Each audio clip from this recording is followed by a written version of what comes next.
everybody. Welcome back to the Film Buds podcast. This is episode number 146. And my name is Henry. Still no Chloe this week. If you didn't catch the last show, she's taking a little bit of a break.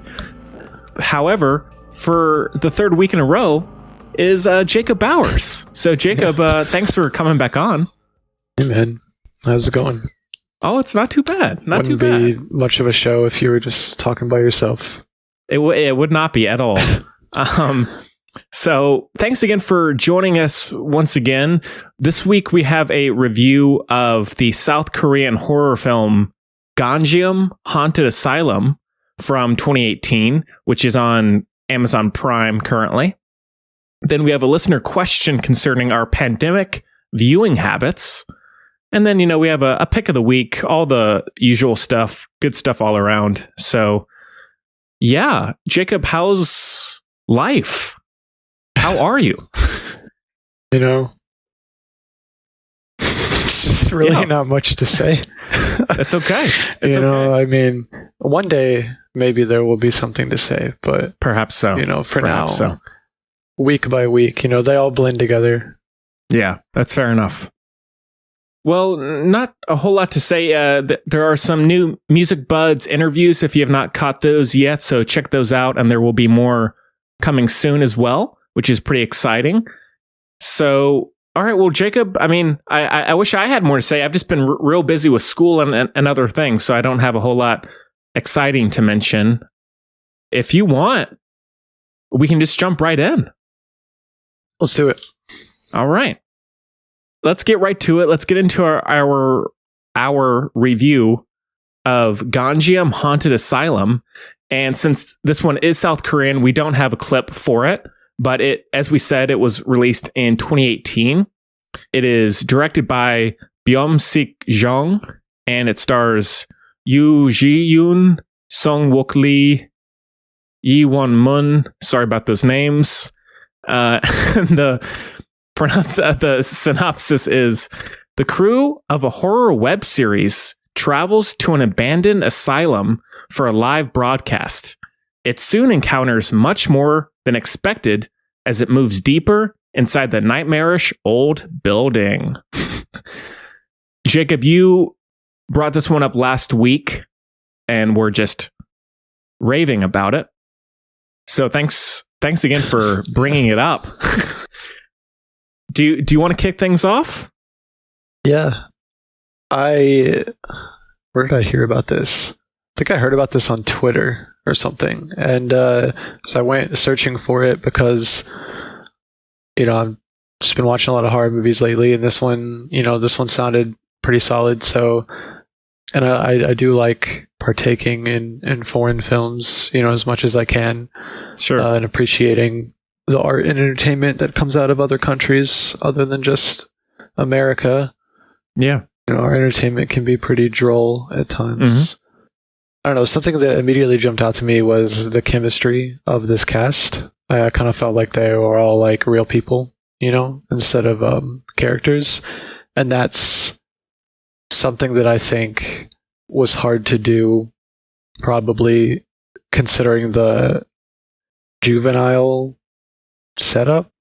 I'm not sure how to put that, but it could feel very artificial, just like a group of kids doing a web series, at a haunted asylum. But I felt like maybe all these people knew each other in real life or something. I don't know. I just felt like they all had very good chemistry together, and the asylum was decidedly creepy. They did a very good job with the environment, real place, and the sets. A real place, you said? It is. Oh, I'm not sure I knew that. Yeah. Nice. There were a couple good twists in there as well. Stuff that you didn't see coming.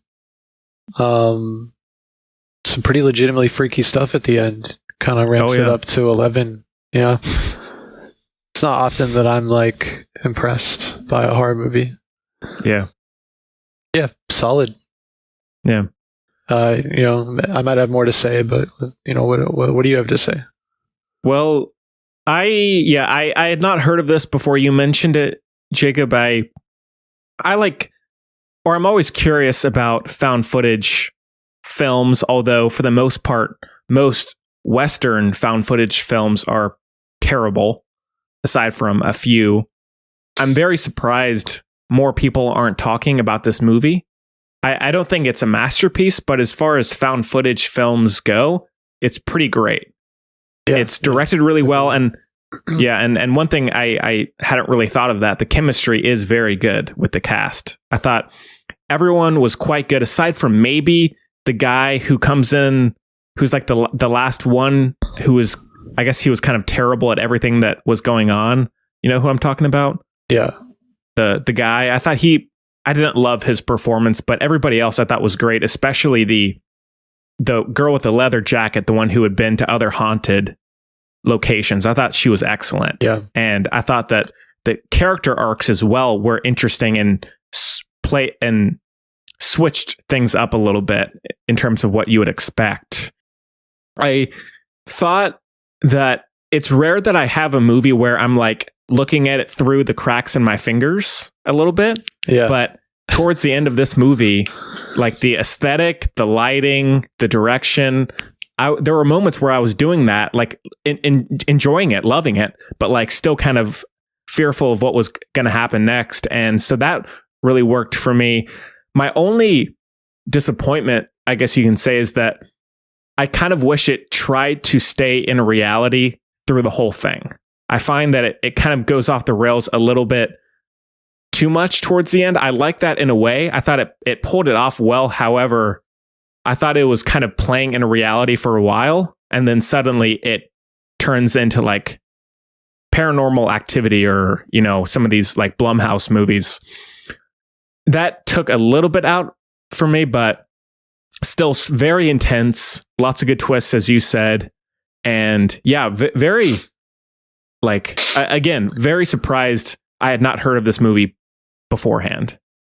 I think from a technical perspective, one thing I really liked with the found footage was the use of head-mounted cameras that were facing the user, so that you could get, that opens up, you know, the door to so many different reaction shots, you know, because in most found footage, it's like there's still a guy that has to be the cameraman. And if you want to see the cameraman, like in something like As Above, So Below, then you have to like have multiple people have cameras and then find a way to explain why that is. You know, but like with this, they all had head-mounted cameras that were extended out and pointed towards them, so you can get, you know, shots of everyone. You know, in a reactive way. And I thought that was pretty technically intelligent. Yeah, I thought it was masterfully suspenseful at the end. You know, there was that moment with the girl in the completely dark room after her other friend has like turned or whatever, and it just keeps like cutting back and forth, and you expect it to be like right in her face, and that goes on for like 10 minutes. Yeah, that was like, amazing. That was amazing. Like, lingers. It kind of reminds me of the scene in Shutter Island where he has the match, you know, where he has the match and it goes out and then he lights it back up, and that reminded me a little bit of that scene. Right. But yeah, that scene was incredible, and I think even when it does get ridiculous, those scenes are still really intense. Like the final moment with, I guess it's the captain of the movie, quote unquote, with the girl behind him. I thought that was great, as well as the hand in front of the faces. That was amazing. And the suspense of like you seeing those little quick dashes, and man, that was so good. And I do think that, not to spoil anything too much, I do find that in the first third, it's building to something, and then I find that there's a reveal that I think might hurt it on a rewatch by what you know about the characters and what they're doing. Again, that's not inherently a bad thing. I mean, it's on a first time viewing, that's not really an issue, but I do find maybe on rewatch that could hurt the movie a little bit. But the direction of that storyline works because you are with the characters that are in the dark, I guess you can say. And so I still think overall it works. There are just maybe a couple little holes in that way. But I really enjoy mental asylum, mental institution, psychological stories like that. Like I said, Shutter Island, One Flew Over the Cuckoo's Nest, which obviously those are a little bit different from this one, but I am always curious about these. Although I think that for the most part, it's very easy to exploit these situations as, taking advantage of these people's mental conditions and using it purely for entertainment. But for the most part, this one didn't really do it. I think South Korean films, a lot of the time when they're dealing with real places, real stories, that there's a little more thoughtfulness in the storytelling. And I think that one had this for the most part. Yeah, absolutely. Yeah. So what's some other stuff, Jacob? Any other standout scenes for you? Yeah, just really the first, I guess reveal of like something paranormal. I don't know, with the girl and she's like speaking in tongues or something. Right. Her eyes are like black, and it's that scene is like really creepy. And then the scene where the water is like on the ceiling and yes, they're all getting like pulled in, all the ghost activity.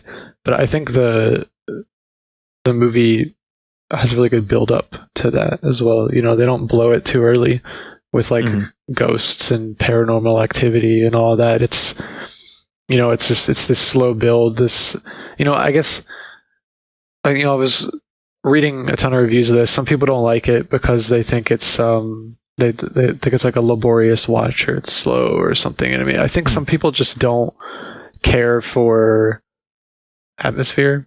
I don't know. I just think some people want something to be happening at all times, and I can understand that. I love movies where stuff is happening at all times, constantly. Like action movies or whatever. But like, I also don't mind a movie that's slow and builds to something over a period of time, which I think this movie definitely succeeded in. And that's one of the things I liked most about it. Yeah. Like atmospheric, slow build horror, I enjoy that just as much as like over the top, crazy monsters, like, stuff happening all over the place horror. Yeah, same here.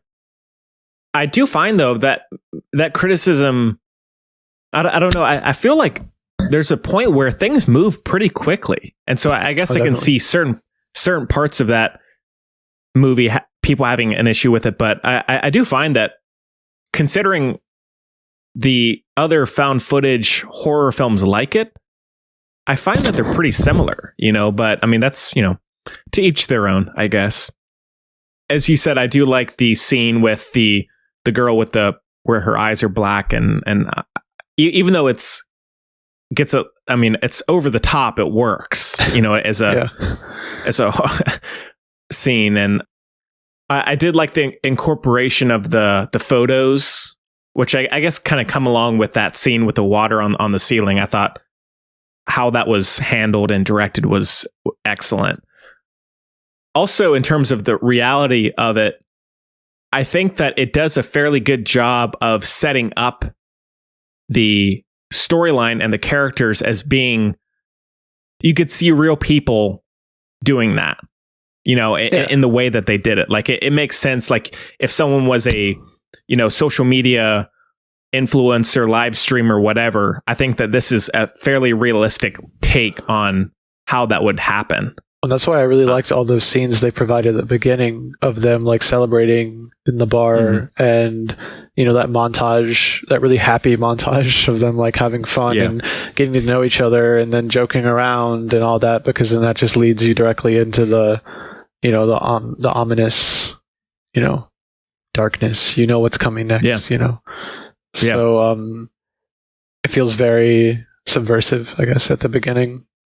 Yeah. I mean, I think most horror movies sort of do the whole lulling you into a false sense of security thing, but I think it was just done in a very realistic way. Yeah. How does this compare to other films like it? Are there any that come to mind? Like found footage horror, you mean? Yeah.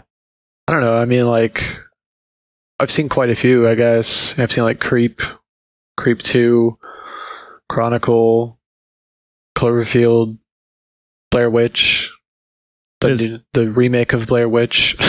Yeah. Is this one towards the top for you? Yeah. The ones you've seen?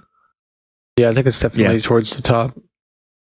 I think I would agree. I haven't seen as many as you in that genre or style, but this is one of the better ones that I've seen recently. So I would highly recommend it if you are wanting something intense and a good Halloween October film. This would be a good pick for last week when we were talking about those. Definitely.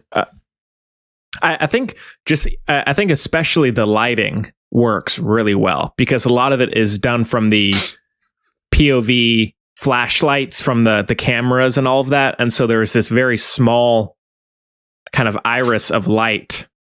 Then everything else is cloaked in darkness. And that really creates a pretty consistent, unsettling atmosphere because you really never know what you're going to see next. And it kind of reminds me of James Wan a little bit in that way with like The Conjuring and Insidious, where his camera is always moving all around and it's kind of slowly tilting towards, a doorway or whatever. And it keeps you hanging for what's coming next. Right. Yeah. But yeah, I really enjoyed it. I was having a blast, Jacob. Having a blast. Same. I saw it twice. Oh, nice. Anything else about? Oh, I did like the horror show, the web series graphic. It would always like come up on screen like every so often. I thought that was good. Oh yeah. Yeah. Anything else, man? Yeah, I think that covers it. All right. Well, out of 5, Jacob? I believe I gave this a 5 out of 5.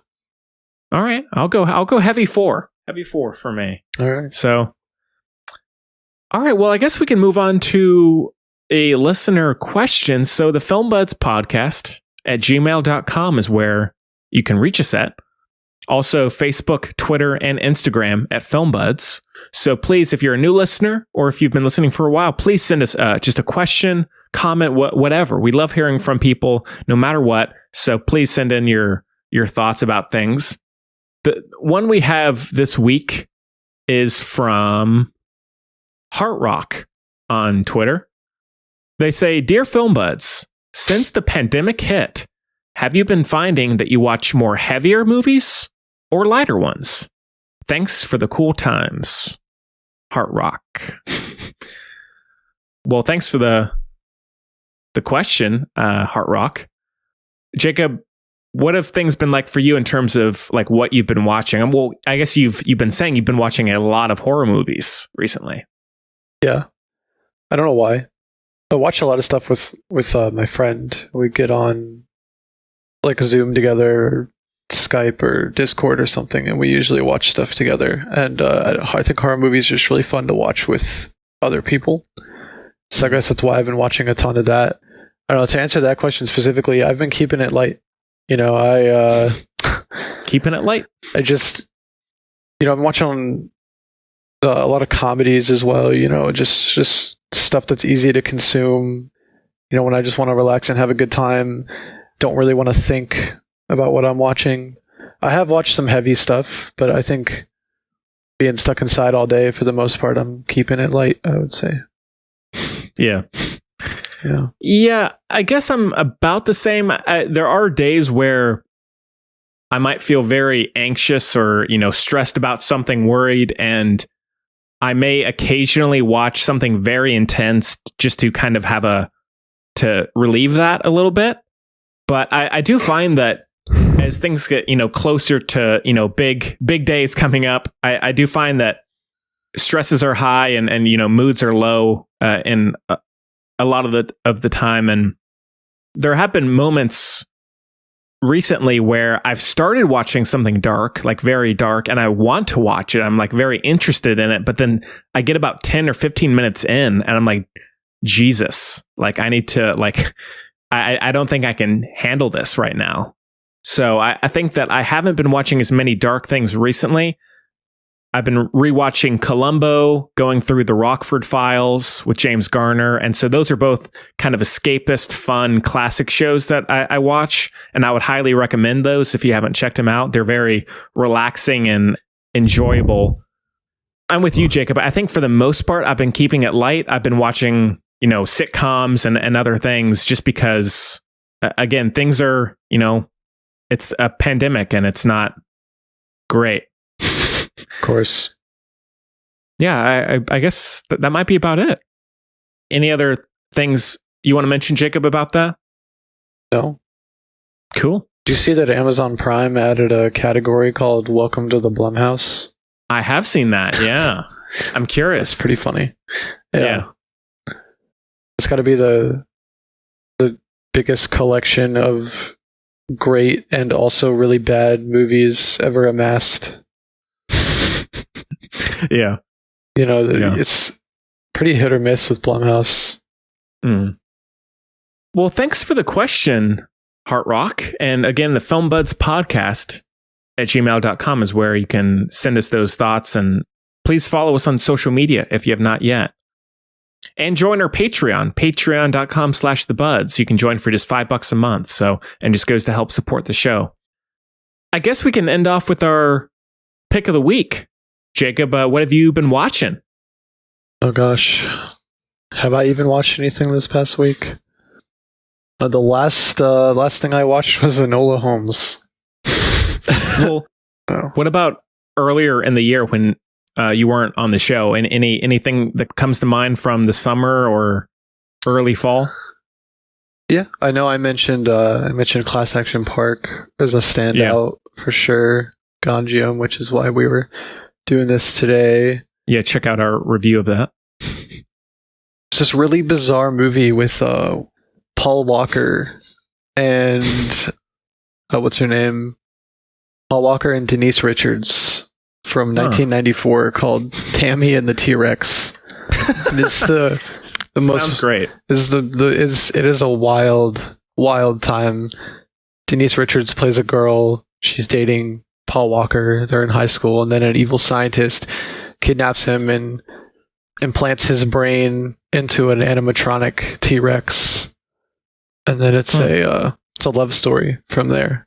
She comes to realize, this is her boyfriend and tries to rescue him and all that. It's probably one of the craziest movies I've ever seen. It doesn't even try to be good. Like, it knows exactly what it's about. I was very entertained by that movie, so everyone should definitely check that out. Is that on any streaming service? That's on Shudder. Okay, cool. Yeah, and it's called Tammy and the T-Rex, but then in the credits, she's like credited as a completely different name. I don't know. There's like so many inconsistencies. It's like it's a wild movie. People should definitely look into Tammy and the T-Rex. Man, Paul Walker, R.I.P., of course. Have you seen 8 Below? I have not. Oh, it's a classic Paul Walker movie where I can't remember where he is, Alaska or somebody, but it's about like sled dogs. Oh, it's good. Oh, I have seen that movie. Yeah. It's good. Yeah, no, yeah. I have. I know we had gone all the way back to talking about Scoob, Invisible Man. That was that last movie I saw in theaters. Did you enjoy that? Oh yeah, thought it was amazing. Did you see that? I haven't seen it. Did you see that director's most recent movie, or his one before that, Upgrade? Not yet. I heard that was great from a friend of the show, Sky, and that director's going to be doing the Wolfman with Ryan Gosling. Wolfman with Ryan Gosling. Oh yeah, I haven't heard of that. Yes, it's coming. It's coming. All right. Well, I don't have a ton this week. I have been fairly busy. Like, as I said, I did rewatch The Snowman, directed by Thomas Alfredson, who did Tinker Tailor Soldier Spy. Was that with Michael Fassbender?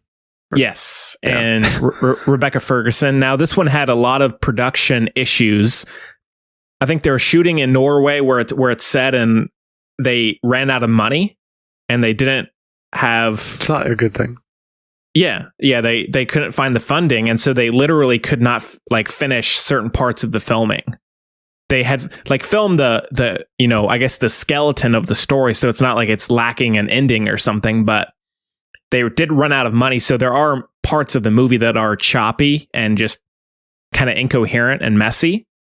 I do, as I've talked about on the show before, I really enjoy kind of trashy Scandinavian crime thrillers. Yeah. Like Girl with the Dragon Tattoo is the obvious one that I go to, and there's a lot of great ones, and there's a ton of those shows on Netflix. If anybody's interested in those, there's a ton of Scandinavian crime shows. This one is not great. I love the music. I talked to the guy who did the music for it. I love the music. Absolutely. I think the character is interesting that Michael Fassbender plays. The narrative is pretty silly. It's a serial killer who built a snowman wherever he kills his victims. But it gets absurd where he can building a snowman on the second floor of someone's house, and it's just ridiculous how someone would be able to pull that off and not be seen, but in a way the cartoony nature of it is entertaining, and I like Michael Fassbender a lot, and I like Rebecca Ferguson quite a bit as well. So not a great movie, but if you enjoy Scandinavian films or Scandinavian crime stories, I would check it out. And Michael Fassbender's got to get with it. He's had such a great couple years, and I feel like the last few have just been down in the mud for him. He was in Assassin's Creed and those subpar alien movies. Well, I mean, I like Prometheus. I wasn't a fan of Covenant, though. No? Might have to talk about that one at some point. Ridley Scott Ridley Scott either makes the decision to just be a complete hack or to be like a mastermind. There's no in between. He's I'm gonna make an incredible movie. Didn't he? I'm gonna sound stupid if I get this wrong. He did Gladiator, right? He did. Ridley Scott, yeah. So he makes a Gladiator, and then he makes a Exodus Gods and Kings. It's what are you doing, Ridley? Well, he is, and he's going to be doing, speaking of Joaquin Phoenix, his next project, or one of his next projects, is a Napoleon Bonaparte biopic with Joaquin Phoenix as Napoleon. Interesting. Yeah. That's going to be quite something. I think Joaquin Phoenix would do really well in that role. Yeah, I think so too. But yeah, so give the Snowman a poke. Keep your wits about you, but give it a shot. And then I've just been playing Battlefield 4 a little bit. I've been getting back into video games recently. So, yeah, I never got out of video games. I know I've been off it for a few years, but I couldn't resist. I don't know where I find the time. Yeah, to do all of this. All right, well, Jacob, anything else you want to mention, man? Any other movie stuff? Save that for another show. All right, a little teaser for next time. Yeah. All right, well, yeah, I guess that about does it. Again, we're keeping up with the short shows. A lot of it has to do with just time and production scheduling. So hopefully people are liking it and stick with us. We're just trying to figure things out and see what people enjoy the most. Next week, I'm not totally sure. Again, things are a little bit up in the air. There's, plenty of new Netflix films and similar works we could do, but we'll find something good. Jacob, you are, of course, welcome back anytime. Please feel free to drop by. No problem. Yeah, Jacob, man, thanks again for coming on. I really appreciate it. And we hope everyone enjoyed it as much as we did. And we'll see you next time. See you.